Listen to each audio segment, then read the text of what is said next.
Ayyee galatooma sirba kanarratti dhaamsa hedduu akka dhageeffattanii akka hubattanii abdii qaba. Kutaadhaan hin kaatinaa dibbeen jirren dhaadinaa jedhe kiyyaa badhaadhaa ulfaatu kiyyaan yeroo hunda dhaamsa gurguddaa Oromoodhaaf dabarsaa keessumaa warraaqsa Oromoo keessatti. Ammallee dhaamsa bareedaa lafa kaa'e anillee waan sirba kiyyaa kana na filachiise asumaanuu akkasitti asirratti gadi ba'u kan na taasise waanumaan gidduu kana argaa jiru tokkorraa kan ka'e jechuudha. Innis maalinni gama tokkoon yoo waan nama gammachiisu arginu gama tokkoon waan immoo yaaddoo nama keessatti uumu tokko argina. Kanaaf haguma humnaa waa jechuuf as ba'e jechuudha.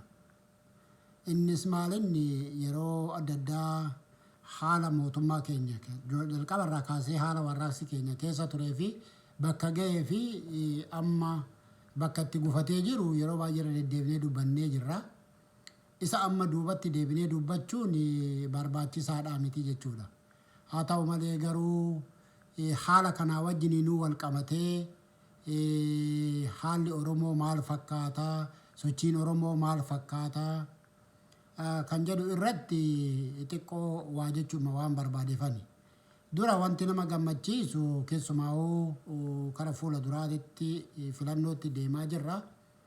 Filannoo kanarratti jaarmiyaaleen siyaasaa Oromoo sochii gochaa jiran irratti Oromoon tarii waggaa lamaan kana waan dagatame waan harka maqfame sana deeffachuudhaaf karaarra jiraachuu isaa nu agarsiisa kan jedhu waan nama gammachiisudha jechuudha. Innis keessumaa bobbaa jilli kafaa'oo Harargee giddugala Oromiyaa Salaale akkasumas Baalee fi Arsiitti gochaa ture irratti waan Oromoon kaleessa itti dhangala'e waan Oromoon kaleessa dhaloota isaa itti dhabe sana filannoo kanaan hin deeffataa kan jedhu irratti abdii kan namatti horu yoo ta'u fi kan nama onnachiisu kan nama gammachiisu yoo ta'u guyyaa lamaan kana immoo waan faallaa sanii ta'e tokko keessumaa lammii kiyya Oromoo kara Jimmaati mul'ataa jiruu fi waan akka dorgommii wayii fakkaatu tokko sana qofaadhaa miti immoo iddoo adda addaati immoo waan sana kan dhiiba wayii kan fakkaatutu mul'ataa jechuudha. Asirratti maaliin xiqqoo wanti nama gaddisiisu deeggarsa Dr. Abiyyi fakkaata. Dhuguma dubbachuudha fi Dr. Abiyyi otoo daandii Oromootirra jiraate waan Oromoon kaleessatti wareegame waggaa keessumaa waggaa 50 kana Oromoon itti wareegame sana daandii sanarraa odoo qabsoo Oromoo maqsuu baate hundumti keenyayyuu otoo deeggarre gammachuu guddaadha ture jechuudha. Waggaa tokkoo fi walakkaan dura hundumti keenyayyuu deeggaraa turre. Otoo silaa har'a carraa qabaanne nama carraa taane Dr. Abiyyi karaa sanarra jiraate hundumti keenya akkuma amma ijoolleen Jimmaa ijoollee Jimmaatiillee haa ta'anii dabballoota bitamanillee haa ta'anii amma addaan baafanne tiishartii isaa sana uffannee gammachuu keenya agarsiifne dhuguma dubbachuudhaaf hundumti keenyayyuu itti gammanna turre jechuudha. Amma wanti sana hin taasisne waan dirreerra waan lafarra jirutu jira. Waan ifaan arginu waan Oromoon hundi itti rifate lafarratti argaa jirra jechuudha.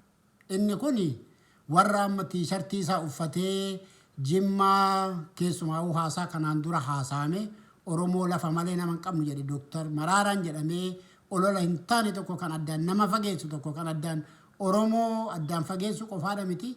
Qabsoo Oromoo ilmaan Oromoo itti dhangala'an irratti illee gufuu ta'u tokko sanafaa maxxansanii akka sloogaaniitti tiishartii maxxansanii yoo uffatanii agarsiisan arginaa jechuudha. Inni kun dhuguma dubbachuudhaaf yookaan dhugaa Oromoo dhugsanii yookaan dhugaa Oromoo awwaalanii daandii Dr. Abiyyi deemaa jiru kana akkuma isaatti dunuuffatanii itti deemu Oromoo irraa waan faallaa ta'e tokko hojjechuu agarsiisaa jechuudha. Akkasumaan qilleessa irratti Dr. Abiyyi kana balleesse jechuun gaarii miti garuu waan ijaan arginu tokko tuqnee yoo kana wajji wal fakkeessinillee gaarii natti fakkaata. Inni jalqabaati Dr. Abiyyi gaafa jalqaba mootummaa Itoophiyaa keessatti OPDO'n yeroo sanaa kaayyoo uummanni Oromoo itti dhumaa ture waggaa 150 itti dhumaa ture gadi bahanii keessumaa obbo Lammaa Magarsaa gaafa jalqabaa waa'ee maastar pilaan irraa kan ka'e wanta dhimma ilmi Oromoo uummanni Oromoo hin fudhanne hinuma hin taane jedhe. Keessumaa waa'ee maastar pilaanii ilaalchisee yoo wanti Oromoon hin fudhanne kana hin fudhanne hin ta'u yoo ta'u lafa moo lafatti gadi waaqatu gadi bu'a moo lafatu waaqatti ta'a waan jedhu wayii dubbate jechuudha miidiyaatti. Yeroo guyyaa sanarraa kaasee Oromoon qalbii isaatti OPDO keessallee etaa kan Oromoof quufamu inuma jiraayii kan jedhu jalqabe jechuudha. Haasaa marii waa'ee maastar pilaan irratti injiinar Taakkalaa Uumaa kaaseen alatti. Achii as deebi'anii gooftan keenya ummata keenya jedhan. Okay, jarri kun obbo Lammaa Magarsaa afaan obbo Lammaa Magarsaati kana kan jedhe hayya jarri kun karaatti deebi'aa jiru. Qabsoo Oromootni injifattee jirti jara kanallee kan jedhu Oromoon qalbiitti fudhate jechuudha. Isa kana fuudhanii fincila isaanis mootummaa sana keessatti mootummaa wajjin jiran keessatti goone jedhanii hayyee haa godhanii hookaan wayyaaniin harka kennattee dabarsitee kennitee haa deemtu maaliif qabsoon Oromoo keessuma gaafa guyyaa ayyaana irreechaa ilmaan Oromoo kumaatamaa fixa sanarraa kaafteet wayyaaniin harka kennatte akka Oromoon ishiirraan deebine guyyaa sanarraa kaafteeti. Tarii mana keessatti gola keessatti haasaanii nuti Finfinnee dhiisnee yaanaa jedhanii humna ofii kuufatan qabatanii Maqaleettaa galanii OPDO'n keessatti qabsooftee dhuguma haala ta'ee kana haa injifatanii isa sana waaqnaa beeku. Haa ta'u malee garuu waan miidiyaa irratti dubbatanirraa fi isaan Oromootti madaquu isaanirraa ka'ee ilmaan Oromoo kan itti dhangala'aa bahe kan itti wareegamaa bahe dabarsinee itti kennine dabarsee itti kennee jechuudha uummanni Oromoo. Dr. Abiy isa kana dabarsee nafxanyaatti ilaate Dr. Abiy. Akkamitti nafxanyaatti ilaate maali ragaansaa yoo kan jettan taate gaafa guyyaa sanarraa ka'ee wanni isaan haasa'an waan Oromoon itti du'e sana waan Oromoon gaafate sana lafa kaaniiti guddittii Itoophiyaa kaleessa deebisnaa jedhan. Deebisuu isaanitti immoo ragaadhaan lafarratti hojjetan. Masaraa Minilik haaromsuu masaraa lafa haaromsuu gola keessa haaromsuu yookaan immoo gaardenii sana haaromsuu qofaadhaa miti. Siidaa Minilik ilmaan Oromoo nyaachaa bahe ilmaan Oromoo itti anaannachaa bahe horii kuma meeqa itti baasee doolaara kuma meeqa itti baasee siidaa sana biyya alaatti hojjechiisee galchee masaraa Minilik sanatti agarsiise. Agarsiisuu qofaadha miti. Waa maaliif kana hojjetee gaafa argaan gaafa tolle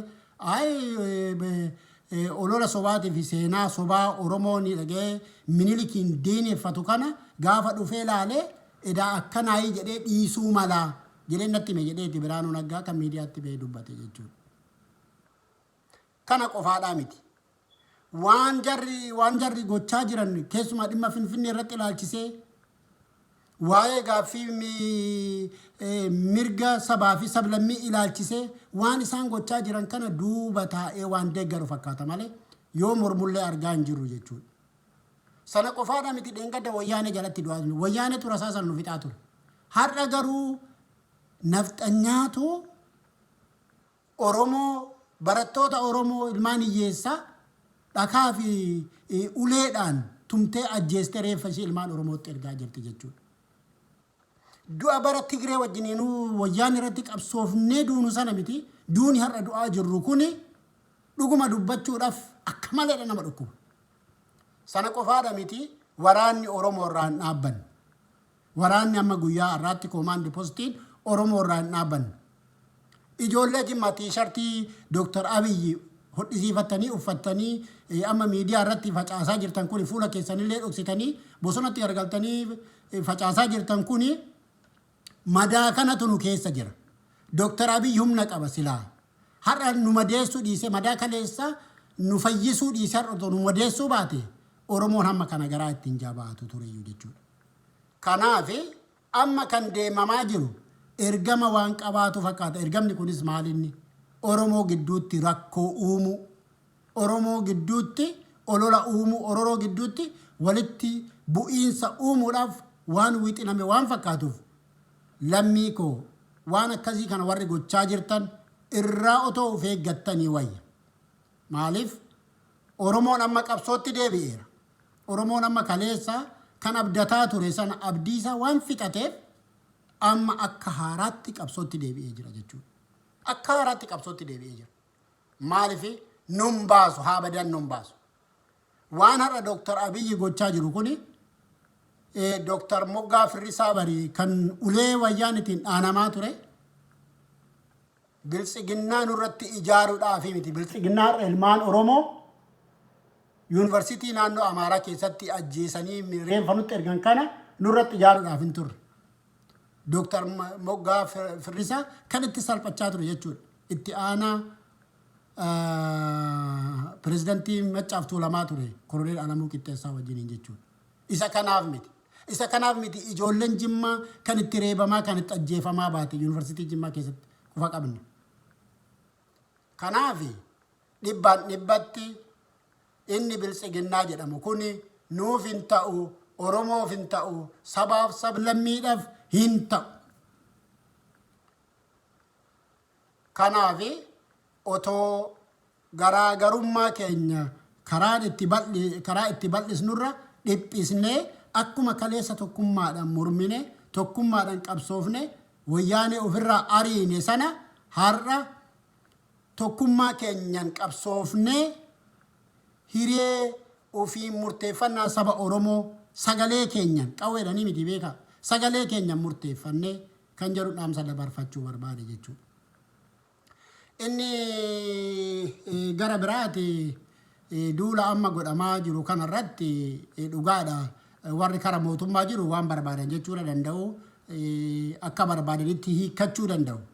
Oromoon garuu tolchee of eeggachuutu isarra jiraata. Keessumaa'uu duula kara kafaa'oo fi adda bilisummaa Oromoo awwalumaa galatti mormitoonni Oromoo mirga saba isaaniitiif falmaa jiran godhan kanarratti yeroo ammaa kanarratti duula bal'aatu banamaa jira. Maaliif hin argina waan amma barreeffamaa jiru aktivistoonni keenya jajjaboon kaleessa bobaa mootummaa jala seenanii waan isaan barreessaa jiran argaa jirra jechuudha. Akkaataa isaan waa tokko ittiin amma maappi gochaa jiran argaa jirra jechuudha. Garuu wanti guddaan tokko wanti isaan hubachuun isaanirra jiru bakka dhaqan kana hundatti kafaa'oon Oromoo kakaasuudhaaf bakka dhaqe kana hundatti ganda tokko miti. Lamaa sadi dhaqaniiti dubbisanii jiranii waan akka tokkoo arginaa jechuudha. Amma fakkeenyaaf waa'ee amma gootota faarsuu waa'ee gumaa barkaleessa iyyuu dhaadannoon keenya gumaa gootota keenya bilisummaadhaan baasnaa jennee dhaadachaa turre. Gumaan saba keenya wareegamni ilmaan Oromoo bilisummaa saba Oromootiin baati. Gumaa baasna gaafa jennu sabaaf sablammiitti duulla jechuudhaaf miti. Sabaaf sablammiitti duulla jedhamuudhaaf hin jiru. Jarri akka gara biraatti hiikanii Oromoodhaaf dhiyeessuu hin danda'u garuu Oromoon kana fudhachuun isarra hin jiraatu jechuudha. Sabaaf sablammiin illee isa kana akka kanatti fudhachuu akka isaan hiikan kanatti fudhachuu isaan irra hin jiraatu jechuudha. Dhaadannoon kun nuti gaafa Oromoon qabsoo jalqabeerraa kaasee kan itti dhaadatamaa ture jechuudha. Goonni tokko yookaan jaalli tokko yoo jaala isaa biraa kufu gumaan kee bilisummaa Oromootiin baati. Gumaan isaa bilisummaa Oromoo haa ta'u jedhamee kan ittiin dhaadatamaa ture jechuudha. Kuni nuuf haaraa miti. Isa kana gumaa baafna gaafa jennu Oromoon gumaa baasa gaafa jedhu gumaa isaa bilisummaan baasa jechuudha malee gumaa isaa warra kaleessa isa ajjeese sana ajjeesaa jechuudha miti. Tarii har'a warra nu ajjeesaa jiru ofitti dhiisuu dandeenya. Ofirraa dhoowwuu dandeenya. Kan nu ajjeesuuf dhufne ajjeesnee jechuudha. Garuu gumaa saba gara biraa baafnaa saba gara biraa irratti warra kaleessa nu ajjeesaa ture irratti jechuudhaaf akka hin taane Oromoon hubachuutu isarra jiraata jechuudha. Dhaadannoo kana immoo Oromoon kanaaf jedhee argitanii isaan amma wanti isaan amma gochaa jiran kuni yoo waa tokko dubbatame waan sanaan darbatanii manatti deebisuudhaaf mataa maashamaa qaqqisaa warra Amaaraa jedhan sana. Inni kuni har'allee irra deddeebinee borullee irra deddeebinee gootota keenya faarsuu gootota keenya dhaadachuu gumaa isaanii bilisummaa Oromootiin baasu. Isa kana asuma achi gana hin jalqabamne akkuma Jawaar jedhee reefu amma dubbii jalqabnaa jedhe. Jalqabuma irratti kaasanii amma olola kana gara biraatitti jijjiirutti waan jiraniif isa kanarratti of eeggachaa deemuun baay'ee barbaachisaadha. Inni gara biraati waan amma jechaa jiran tokko boo'icha jechaa jiranii taayyee faadhaaf boonyee irra beektu taayyee danda'aa dhugaa rabbii jechuudhaaf odoo qorra otoo hin jedhin aduu otoo hin jedhini suura isaanii qabannee nu hiikaa jenneet boo'aa turre. Har'allee kan boo'aa jirru waan lamaa fi tokko jaallan uf biraa dhabne, maatii uf biraa dhabne, beekaa Oromootuu salphate, beekaa Oromootuu baqate. Isa sana ammallee argatini. Kanaaf boo'a Oromoon har'allee. Inni gara biraati waan lammii isaa itti dhabeef immoo ijoollee isaa kikichuu otoo taphatteen quufin itti dhabetu har'a harkaaf saamame, harkaan makfame. Kanaaf boo'aa jirra. Kana anaannatee Oromoon saba ofii kakaafataa jira jechuudha. Inni kuni boo'icha miti. In warra boo'ichaati miti. Har'a warri kana jechaa jirani warra kaleessa isaaniif boo'aa turree fi warra immoo wajjiniinuu boo'aa turre. Aktivistoota kan ofiin jedhan warra wajjiniinuu boo'aa turretu har'a waan Oromoon ittiin anaannatee walitti himatee hafuura walitti baafatee wal kakaasee egeree isaatiif lolataa jiru kana boo'icha jedhanii ittiin akka qoosaatitti jiranii jechuudha. Hamma mirgi Oromoo kabajamutti, hamma Oromoon biyyummaa isaa kabajeeffatutti, hamma hiree ofii murteeffachuu danda'utti, biyya isaa irratti abbaa biyyaa ta'u irratti hin boonyas, hin dhiichifnas, hin kofallas, hin gaddinas. Kanaaf isa kanarratti abdii kutadha. Inni kun Oromoo duubatti deebisuu hin danda'u jechuudha. Akkuma fedhantillee yoo jettan waan fedhantillee yoo maqaa Oromootti baasan har'a inni kun Oromoo duubatti hin deebisu. Oromoon cufaayyuu isa kaleessa wayyaan irratti qabsaa'aa ture irratti har'a akka harka duwwaa jirrutti kan nutti mul'atu. Maaliif du'a hin taane du'aa jirra? Oromoon mataan isaa waan inni gochaa jiru waan nama qaanfachiisuudha. Gaafa Oromoon du'u, gaafa Oromoon ajjeefamu, jarana jabaadhaa warri hin jenne, lubbuu hamaadhu warri hin jenne, har'a warra maqaa lafa Oromoo saamuudhaaf okkora kaasanii beekaa. Dubbiin hamma kanaa gaafa kaatu Oromoo biratti 50tu ajjeefama. Namni lama ture, namni du'uudhaa miti madaa'uudha iyyuu hin qabu. Inni kunillee isaan itti gaafachiisa. Haa ta'u malee kun hundi immoo iyyuu ta'ee dogoggora isaatiin ta'ee argitee odoo gaaffii Oromoon kaleessa gaafachaa ture sirnaan deebisaniiru ta'ee waan har'a ta'aa jiru kun hin ta'u ture. Har'a Oromoo keessatti nafxanyaa mataa ol qabattee kuunno kiiloomeetira meeqa deemtee dhuftee taabota baattee dhuftee lafa Oromoo irratti gaaffii hin gaafatu turte. Kunis dogoggora mataa isaaniiti. Kanayyuu immoo godhanii ajjeesuun iyyuu dogoggora mataa isaaniiti. Kanayyuu immoo godhanii gandarra deemanii boo'an. Gandarra deemanii gaddan. Kan ilmaan Oromootiif gaaf tokko hin gaddin. Salphina dachaa nu salphistan bara wayyaanirra jechuu barbaadeen jechuudha. Salphina dachaa. Kanaaf Oromoo amma dheengadda fa'aa Dr. Abiy maal godha baale deemeetii jallisii fa'aa eebbisaa ture. Jara abbaan Duulaa Gammadaa Barbara wayyaanee jallisii meeqaatama eebbisiiseera. Argaa turre. Kaampitti galchee injiinaroota shaakalsiisee piroojeektii hojjechiisee Riifti Vaalii keessatti jallisa meeqa saaksiseera. Amma isa kana fa'aa biltsiginnaa irratti faarfama. Amma kana fa'aadhaa biltsiginnaa irratti faarfama. Kanaaf Oromooti waan goonu irratti of eegaa haa goonu sagalee tokko haa qabaannu lammii kiyya ilmaan Jimmaa irra deebi'aa laalaa waan gootanirree ammoo waan addaa tokko hin godhina. Dr. Abiy waan Jimma ta'eef waan addaa tokko hin godhina. Inni kun tokkoffaa garagalee isinuma saaxilaa isinuma nama seenaa saba seenaa isin godhaa beeka. Maaliif waan Oromoon argatee fi waan dhabe walumaan argaa jirra. Tarii reeffi kara keessa sirratti hin galle ta'a ijoollee ajjeefamanii Boorana Arsiitti Wallaggatti ergamaa jiran kun. Ijoolleen dhibba meeqa yuunivarsiitii keessaa ari'aman har'a ilmaan Oromooti ijoollee Oromooti. Akkuma bara wayyaanee 2004 yuunivarsiitii keessaa ari'anii ijoollee akka jirutti bosonatti nam'ite sana jechuudha. Silaa har'a ilmaan Oromoo hin ari'amtu turte. Gaaffii tokkoon isin gaafadha yaa ilmaan Oromoo. Otoo bakka har'a Oromoo kana bakka Dooktar Abiyyi kana ta'e wayyaanee kaleessaa sana haa jennu. Gaaffiin Oromoon gaafachaa ture fi ilmaan Oromootti dhumaa turte.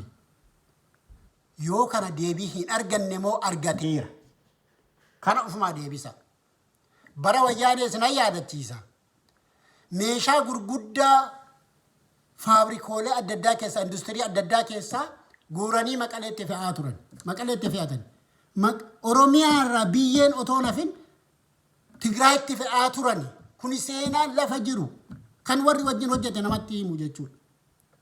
Silaa har'a otoo Oromoo taane, otoo Oromoo ta'uu baate, Finfinneen kan Tigraay taate, bakka Abiy ijoollee Tigraay ta'ani, yookaan kan Amaaraa ta'ani, gaaffiin Oromoo kaleessa itti dhuman suni lata godduutu mallisoo maaqaaqamaa jedhama ture.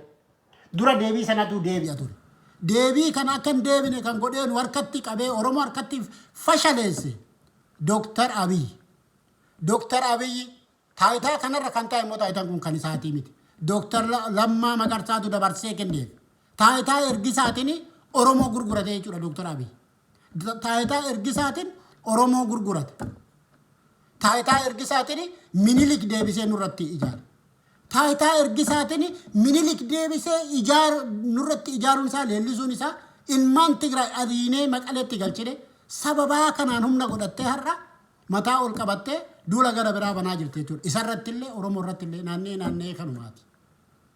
Kanaaf ilmaan ijoolleen lammiin koo warri Jimmaa mee gatta'aa ilaalaa yaada har'allee Oromoon dhiigaa jira. Wallaggi dhiigaa jira. Wallaggi addatti dhiigaa jira. Ijoollee Wallaggaa addatti yuunivarsiitii keessa obboleewwan keessanii ari'amaa jiran. Inni kun dogoggora mootummaa kanaati. Mootummaan kun akka garaa bal'atee biyya alaatti beekamee biyya ollaatti beekame kana otoo garaa bal'ate ijoolleen har'a bosonatti haftee tuni hin galti turte. Qaama sadaffaa jedhame sanallee dhiyeessanii wajjin mari'atanii sana qofaadhaa miti otoo akkaataan inni akka mootummaatitti akka mootummaa Oromootitti itti dhiyaate ta'e ijoolleen har'a bosonaa loltu tuni bosonatti haftee har'a gaaga'amni hamma kana Oromoo irra hin ga'u ture jechuudha. Gaaga'amni hamma kana Oromoo irra hin ga'u ture jechuudha. Gaaga'amni keenya nurraa addaan hin cinne ammallee addaan cituuf hin deemu itti gaafatama seenaa keessa hin seeninaati of ilaalaa. Waan Oromoon gara biraa godhu Oromoo siyaasaallee yoo ta'u baate Oromoo nagaa waan inni godhurraa adda waan ta'e hin godhina. Dhimmi Oromoo isa Hayilamaariyaam Gammadaa jedhi sana. Bofa garaa lixe yoo gadhiisanitti ol lixa yoo harkisanitti citaa. Bakka sana hin hanqattu. Ulfaadhaa galatooma horaa bulaa deebana.